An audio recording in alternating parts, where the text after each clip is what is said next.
기억이 나겠지만 우리 빅뱅 초창기에 한 점에서 출발을 하지. 네.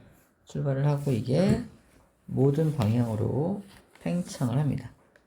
그래서 여기까지 현재 팽창을 하고 있는 중이다 라고 말을 했었죠. 팽창을 하고 있는 중이다 라고 말을 했어. 팽창 중이다. 그런 도중에 이제 첫 번째 사건과 두 번째 사건 그리고 세 번째 사건에다가 마지막 시간이 엄청나게 많이 지나서 네 번째 사건까지 있었지. 첫 번째 사건이 기본 입자의 형성이었어. 기본 입자의 형성. 다시 말해서 에너지밖에 없던 우주에서 에너지가 뭐로 변화되었다? 질량으로 변화된 거고, 이 질량체를 크게 큰 거, 작은 거, 아니 무거운 거, 가벼운 거 나눠서 무거운 거는 쿼크라고 하고 가벼운 건 경입자라고 한다 그랬고, 쿼크의 종류 중에 업 쿼크와 다운 쿼크를 기억하라 그랬고, 경입자는 전자를 기억하자라고 했고요. 자, 두 번째 사건 같은 경우는 이제 그런 기본 입자들이 뭉쳐져서 양성자와 중성자라는 게 만들어졌다라고 했지. 네. 양성자는 무슨 조합이었지? U, D 조합이고, 중성자는 U, DD 조합인 거죠. 오케이. 자, 이게 10의 마이너스 6승초니까 거의 폭발하자마자거든. 이게 10의 36승초인가 그렇고, 자, 거의 아직도 폭발하자마자야. 자, 여기서부터 출발할 거 오늘. 자, 이게 무슨 말이냐면 여기서는 현재 요 상태일 때, 2번 상태일 때 우주의 온도는 어떨 것 같아? 엄청나게 뜨겁겠죠, 아직은? 네. 엄청나게 뜨거워요. 자, 이제 양성자라는 녀석과 중성자라는 녀석이 우주에 막 생겨나고 있는 장면을 상상해봐. 자, 그리고 양성자하고 중성자 중에 조금 더 무거운 게 있어. 누굴까? 찍어봐. 양성자? 땡. 중성자가 좀 더 무거워요. 암기법으로 이 중성이 원래 중성 상태, 전기를 띠지 않으니까 중성자잖아. 네. 한자어 중에 무거울 중도 있죠. 네. 약간 무거울 중을 접목해서 얘가 무겁기도 하겠구나 생각하면 돼. 즉 얘가 질량이 m이라면 질량이 약간 m 정도가 되겠죠. 그럼 질량이 약간 늘어나려면 어떻게 해야 돼? 에너지가 있으면 됩니다. 에너지가 충분하다면 질량이 늘어나는 거 가능하다라는 거예요. 근데 현재 우주의 온도 어때요? 엄청 뜨거우니까 에너지도 엄청나게 많은 상태죠. 그래서 양성자가 중성자가 되는 거 얼마든지 가능하다. 그럼 중성자가 양성자가 될 수 있냐? 네, 가능합니다. 질량을 좀 버리면 되지. 질량을 무슨 형태로? 반대로 에너지 형태로 버리면 돼요. 버리는 건 언제든지 버릴 수 있어. 근데 흡수하려고 하는데 주변에 이제 에너지가 없으면 문제가 되는 거지, 버리는 건 언제든지 버릴 수 있습니다. 그래서 이걸 정리하면 이렇게 양성자와 중성자가 형성된 초창기, 초기 때, 이제 막 생성된 초기 때는 양성자와 중성자의 비율이 1대 1이었다는 거예요. 이거 누가 연구해 놓은 자료냐면은 이게 지금 빅뱅에 대한 연구잖아. 빅뱅을 연구한 빅뱅 학자들이 주장하는 거야. 야, 빅뱅이 맞다면 우주가 식어가는 속도, 우주의 온도 고려해서 초기에는 서로 양성자가 중성자가 되고 중성자가 양성자가 되는 것들이 마구마구 왔다 갔다 할 수 있을 테니까 얼마든지 양성자, 중성자가 서로 1대1로 분포하고 있었을 거야. 근데 이게 시간이 지나면서 몇 분 정도 지난 때까지 식냐면은 3분 정도의 시간이 지났을 때 드디어 우리 기억나? 헬륨 원자핵이 만들어진 게 3분이죠. 이게 여기서 말하는 우리 1, 2, 3번 사건이야. 세 번째 사건이 바로 헬륨 원자핵이 만들어진 사건이거든. 헬륨 원자핵이 만들어질 때가 3분인데 3분 때 왜 헬륨 원자핵이 만들어지냐면 3분 동안 우주가 굉장히 좀 식었기 때문에 조금 식어요. 우리가 상상할 게 뭐냐면 우주가 3분 정도 식어가면 양성자가 중성자가 되는 과정과 중성자가 양성자가 되는 과정을 1번 과정, 2번 과정이라 한다면 1번 또는 2번 과정 중에 하나는 우주가 식으면 잘 안 되는 과정이 있어요. 누굴까요? 1번. 1번이죠. 정답. 1번입니다. 1번이 잘 안 돼. 왜? 에너지가 줄어들잖아, 우주에. 에너지가 줄어드니까 질량을 증가시켜야 하는 양성자가 중성자가 되는 과정이 좀 어려워진다는 거야. 반면에 중성자가 양성자가 되는 건 여전히 계속 활발하게 가능하겠죠. 그렇게 시간이 지나면 처음에 1대1이었던 게 나중에 누가 더 많아질까? 양성자가 많아지지. 이 물리학자들이, 빅뱅 학자들이 시간을 고려했을 때 그렇게 3분 정도 양성자가 점점 많아졌을 때의 모습을 상상했더니 우주에 7대1 정도가 있어야만 한대. 7대1 정도 양성자, 중성자가 있는 상태에서 헬륨 원자핵이 만들어질 거라는 거지. 그럼 이거를 모식적으로 우주에 존재하는 양성자 7마리, 중성자 1마리를 써본 거야. 자, 양성자 7마리, 중성자 1마리만 있으면 이거 헬륨 원자핵 만들 수 있나? 헬륨은 양성자 2마리랑 중성자 2마리가 필요하지? 네. 중성자 1마리밖에 없잖아. 그래서 한 세트를 더 그리는 거지. 이거 그리는 거야. 그래서 한 세트를 더 그려서 양성자를 14마리, 중성자를 2마리를 그린 거예요. 그리고 나서 이제 이게 우주에 존재하는 7대1을 표현한 거야. 자, 우주입니다. 그래서 이 상태에서 이제 뭐가 만들어져? 양성자 2마리와 중성자 2마리가 만나서 드디어 헬륨 원자핵을 만드는 거야. 헬륨 원자핵 몇 개 만들어져? 한 개, 그렇지. 이거 하나하나는 무슨 원자핵인지 알아?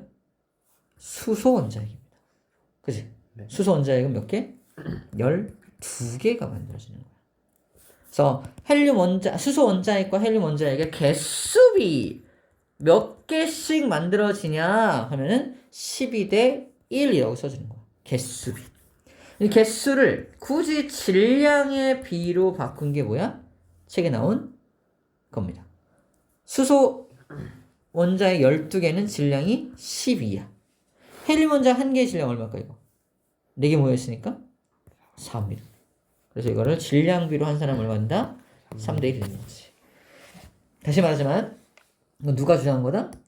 빅뱅 학자들이 계산을 해봤더니 이게 될 거야. 그럼 우주에 존재하는 수소와 헬륨의 질량비가 얼마가 되어야 정상이야? 3대1이 나와야 돼. 라고 계산을 해서 예측.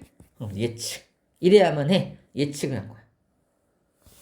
예측을 하면은 이것을 이제 실제로 뭐 한다? 관측을 합니다.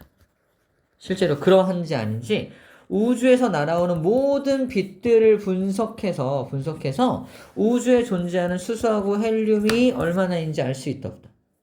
알 수 있어요. 이런 기술을 사람은 갖고 있습니다.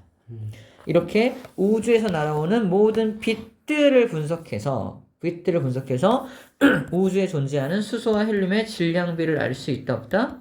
알 수 있다. 그래서 알아봤더니 모든 걸 실제로 다 검사해서 알아봤더니 몇 대 몇 나왔다? 질량비가 신기하게 3대1이 딱 나온 거. 대박.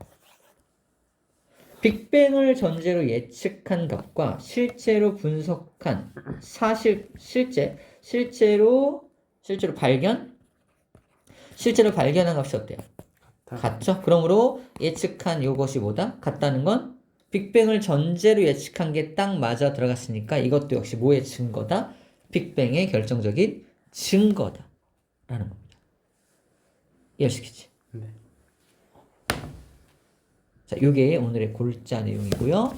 여기서 나오는 내용들을 얘기하는 거예요. 정리하면 빅뱅 우주론을 통해서 예측한 게 3대1이 될 것이다. 근데 실제 천체의 스펙트럼, 빛을 분석하는 방법을 스펙트럼 분석법이라 그래. 했더니 실제 질량비가 3대1이 나오더라. 이 빅뱅의 결정적인 증거다라는 겁니다. 자, 체크할게. 예측한 값과 관측한 값이 뭐함으로? 같음으로 증거이다라는 겁니다. 체크. 빅뱅 예측 빅뱅 예측 스펙트럼 관측 증거. 키워드만 쭉쭉쭉 칠해놓으면 돼. 키워드만.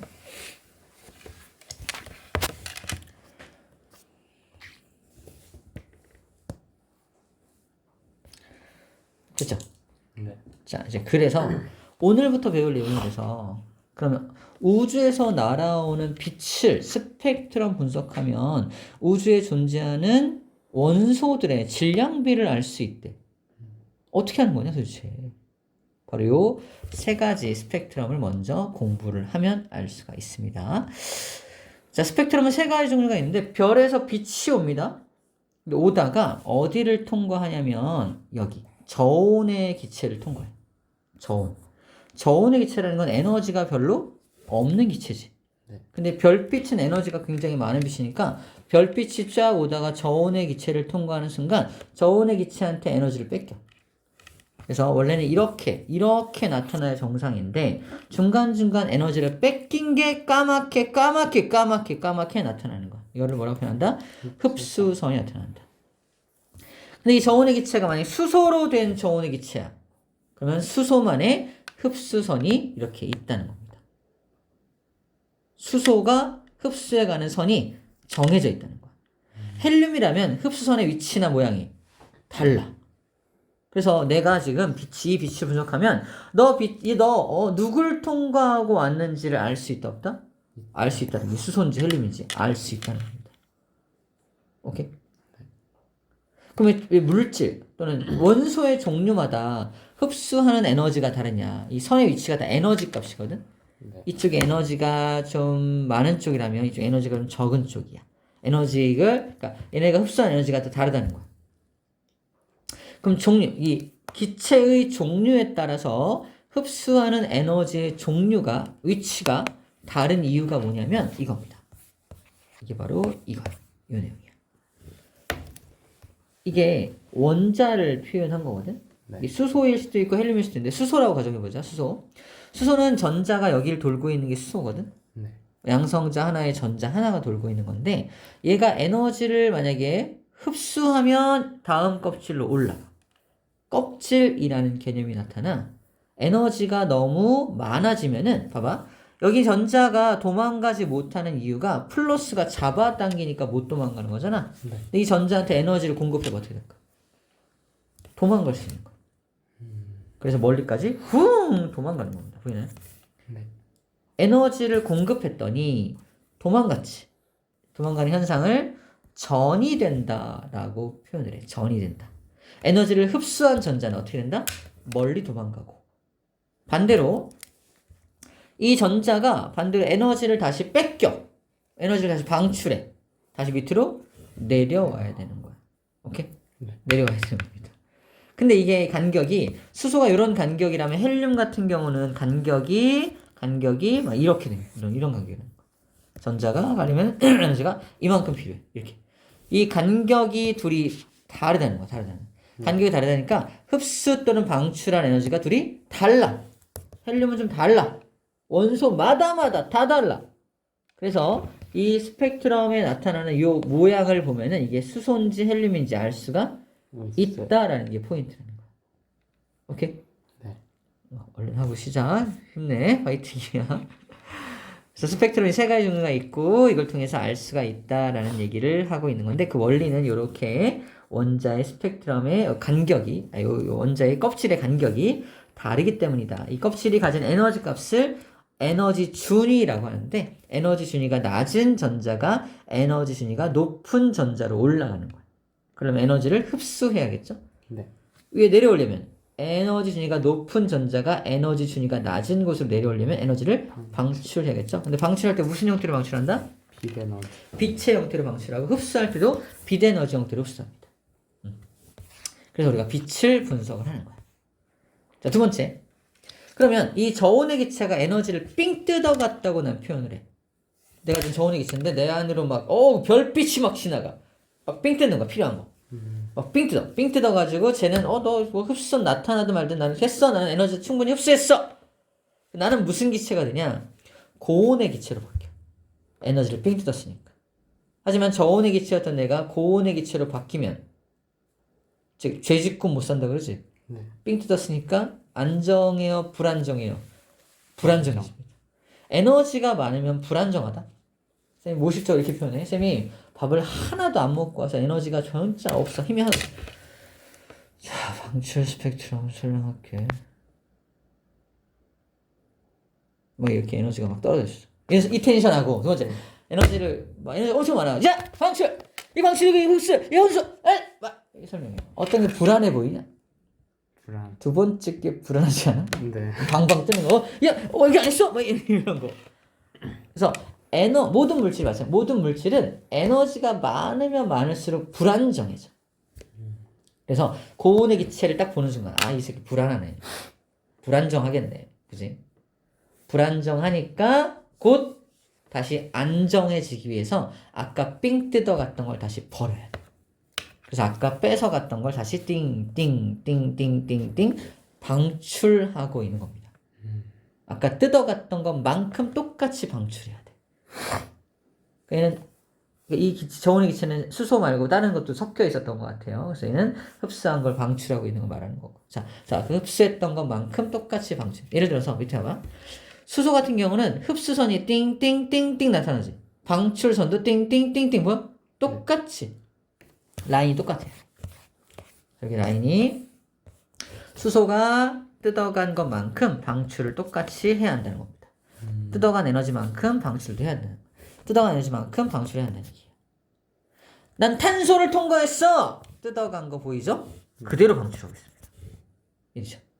탄소를 통과하고 왔을 때는 이렇게 흡수선과 방출선이 똑같다라고 표현하는 거야. 다시 말해서 내가 흡수선을 분석을 하든 방출선을 분석을 하든 뭘 알 수 있다? 이게 탄소인지 수소인지 알 수 있다라는 겁니다. 알겠죠? 네. 근데 그런 기체를 통과하지 않고 온다면 어떻다? 그냥 아무것도 흡수 또는 방출되지 않다. 연속적인 스펙트럼 형태로 나타나게 되겠지. 네. 그냥 이렇게 빛이 통과해 왔다는 개념보다 빛이 이게 온 게 아니라 흡수했던 걸 그대로 방출한다로 표현하는 게 훨씬 나을 것 같아요. 그렇죠? 이해하시겠죠? 네. 고유한 자기만의 고유한 스펙트럼이 나타난다. 뭐에 따라서? 원자의 종류에 따라서 나타난다라는 겁니다.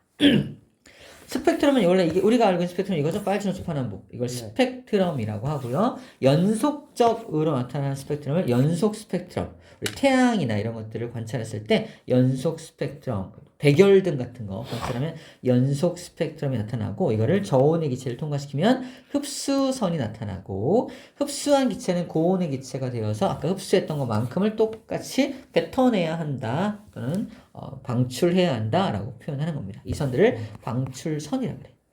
근데 방출선도 선이고 흡수선도 선이지. 네. 그래서 둘을 합쳐서 우리 뭐라고 하기도 한다? 선 스펙트럼이다 라고 부르기도 합니다. 선 스펙트럼. 그래서 여기 흡수와 방출을 합쳐서 선 스펙트럼이다 라고 불러주기도 하는 거야. 알겠죠? 네. 용어적인 내용입니다. 흡수선은 당연히 이제 검은색으로 나타나고요. 방출선은 컬러로 나타나고 있죠. 이것도 구분할 수 있겠죠. 이렇게 됐습니다.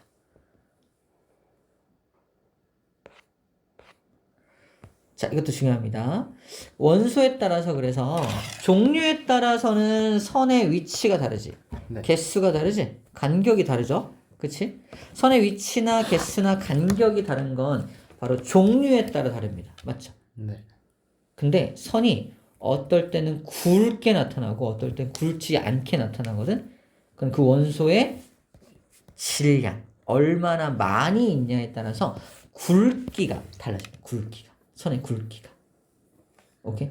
네. 굵기. 그래서 질량비를 분석할 때는 굵기가 중요한 거야.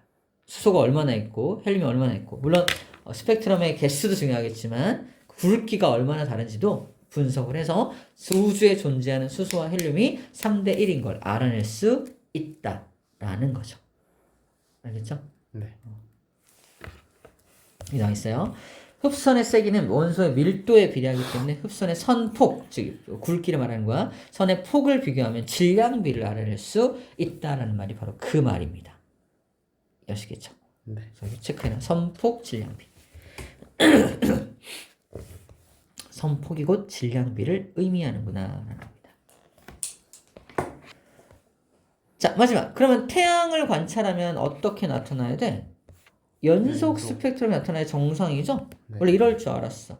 근데 이걸 아주 정밀하게 자세하게 다시 한번 들여다봤더니 과학자 중에 프라운호퍼라는 과학자가 자세하게 들여다봤더니 태양도 이렇게 나타나더라는 거야. 헐.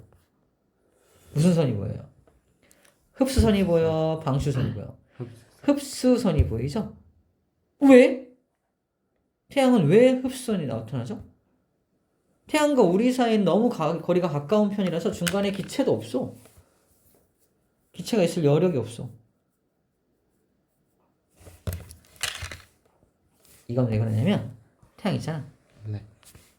지구로 오기 전에 어딜 통과하냐면 잘 봐. 어딜 통과하냐면 여길 통과해. 이게 뭐죠? 여기가 어디죠? 태양의 대기입니다. 대기. 태양 대기가 있어.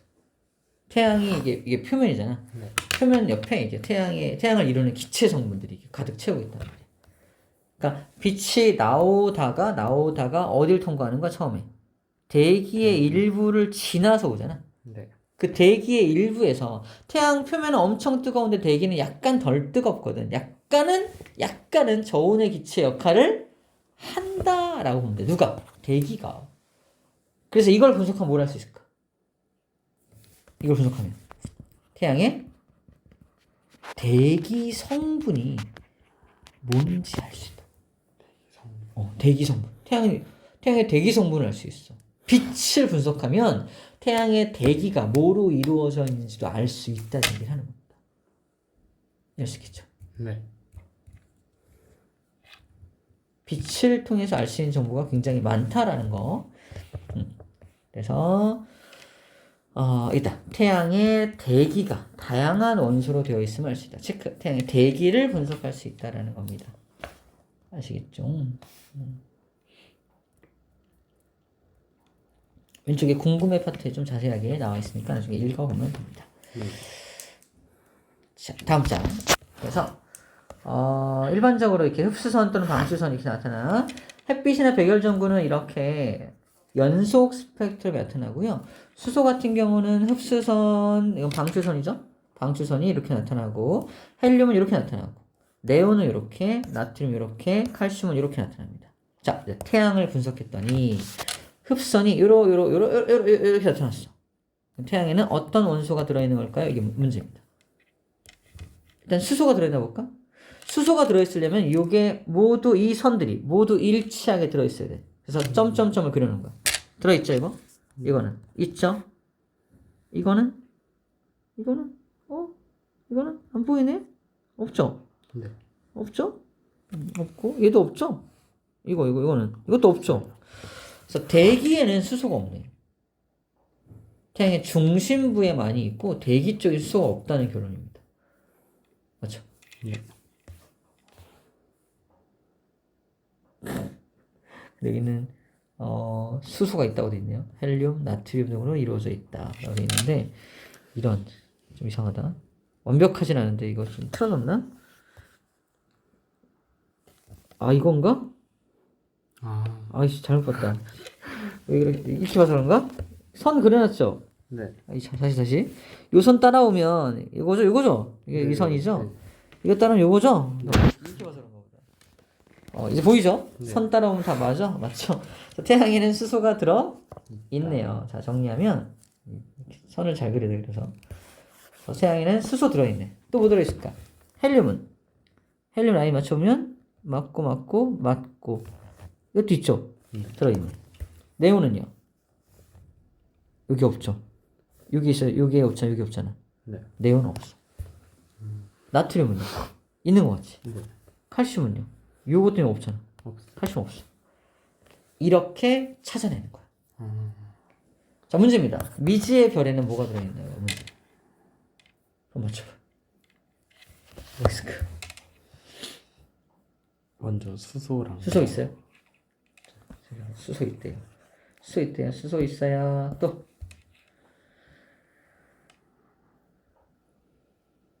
헬륨은 없는 것 같아. 여기 없잖아. 요 라인이 없잖아. 네. 그래서 헬륨 없어. 네온도 없고 네온도 없고 나트륨도 없고. 없어? 네. 칼슘 칼슘이 있어요. 있어? 그럼 수소와 칼슘으로 되어 있네요. 볼까요? 미지의 별은 그러네. 수소 칼슘으로 되어 있네요. 그래서 그 별이 대기가 어떤 성분으로 되어 있는지를 알 수 있다. 라는 겁니다. 됐죠? 네. 그래서 우리가 빅뱅을 통해 예측했던 값을 계산하는 게 이거고, 예측했던 값과 실제 이런 스펙트럼 분석법을 통해서 관측한 값이 어떻다? 일치하더라. 그러므로 이런 3대1, 우주에 존재하는 수소와 헬륨의 질량비가 3대1이라는 사실 자체가 무엇이다? 빅뱅의 결정적인 증거다라고 말하고 있는 겁니다. 됐죠? 네. 오케이, 여기까지. 문제 풀어보자.